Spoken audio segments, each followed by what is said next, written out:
Hello Pilipinas kong mahal, it's me once again, your very own Queen Manilyn. And for today's video guys, ayan, madalas guys umorder ako sa Grab, sa Food Panda, ano pa ba? Basta umorder ako online pag wala na akong time magluto, lalo pa pag sunod-sunod ang trabaho ko from office, tapos kailangan kong pumunta sa taping or from taping na back to back guys, ang ginagawa ko is umorder na lang ako from Food Panda or Grab. So ayan, today's food is McDonald's. So ayan, napa-order tayo. Pang 2 tao yung in-order ko talaga.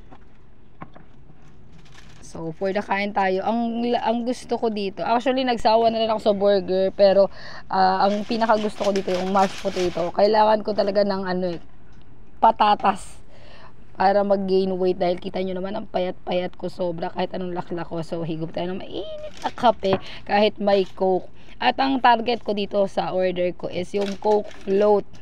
Ayan, may Coke float na tayo, may Coke pa. Tapos yung ketchup ko dito, mahilig ako ipon ng mga ketchup. So yung ketchup, nakalimutan yata ni Kuya magdala ng ketchup ni McDo. Buti na lang may ketchup ako ni Jollibee. O, diba? Minsan talaga hindi perfect ang world, ang mundo. So yun ang ginamit kong ketchup para sa mashed potato. Ay, mashed potato, hindi to mashed potato. Ano to, yung ang tawag nito, nakalimutan ko. Mashed fries? Mashed fries. Basta yon, yung patatas na pinitpit tapos pinirito, yon. Basta masarap. Ayan. So, let's eat, and lagi tayong magpasalamat sa Diyos.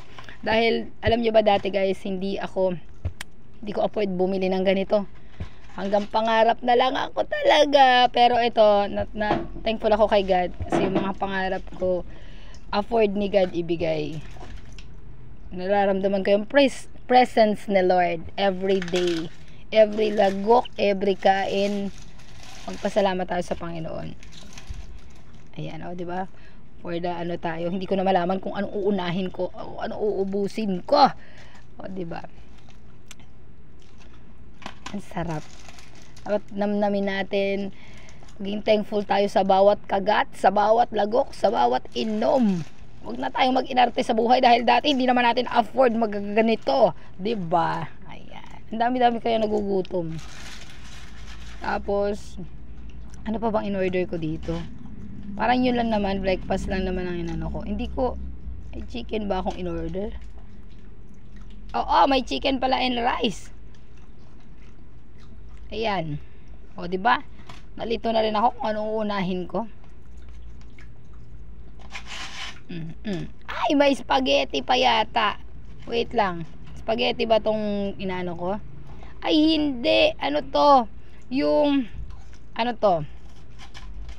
Anong tawag na to? Yung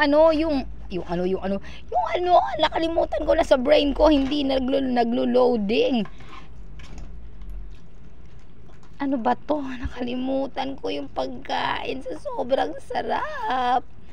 Ano ba to? Basta yun. A la carte, a la king. Parang ayun yata yun. Basta yung may masarap na sauce na chicken na plat. Yung parang chicken nugget na malaki. Tapos may sauce. Green sauce. Pagkatapos kong kumain guys, punta ako ng taping. May taping ako, may shoot kami hanggang madaling araw sa CIA. So ayan, tapos kinabukasan diretso na ako sa office. O, 'di ba? Hindi ako tumataba eh. Ayan, for the go na to. Bilisan mo kumain.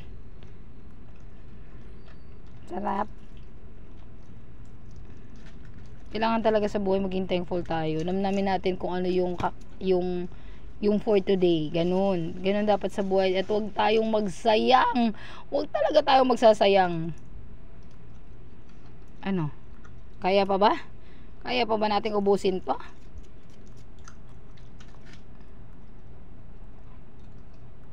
Sarap.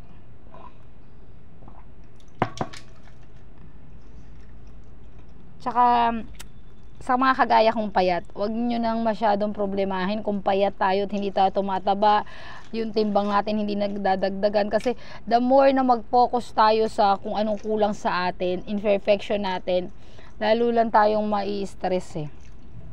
I-enjoy na lang natin at maging thankful na lang tayo na sexy tayo, 'di ba? Darating din ang araw, tataba din tayo. Kapit lang, B.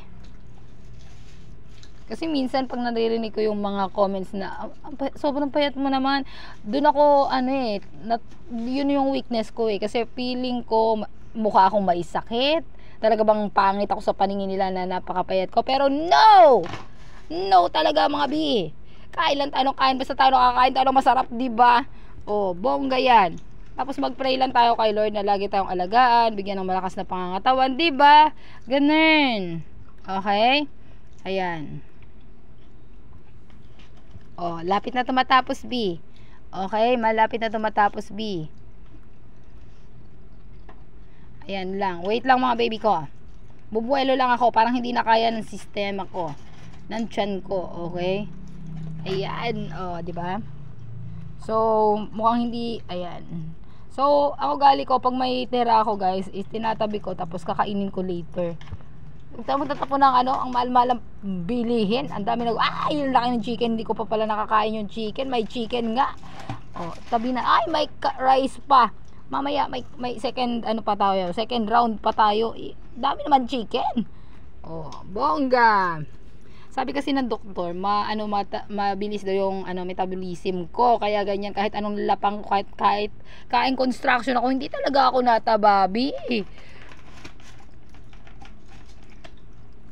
Mamaya na lang to. Second round. Para hindi mabigla ang tiyan ko. Mag-subscribe naman kayo at mag-follow. Love you! Meron din ako sa YouTube, guys, ha. Follow kayo, Queen Manny.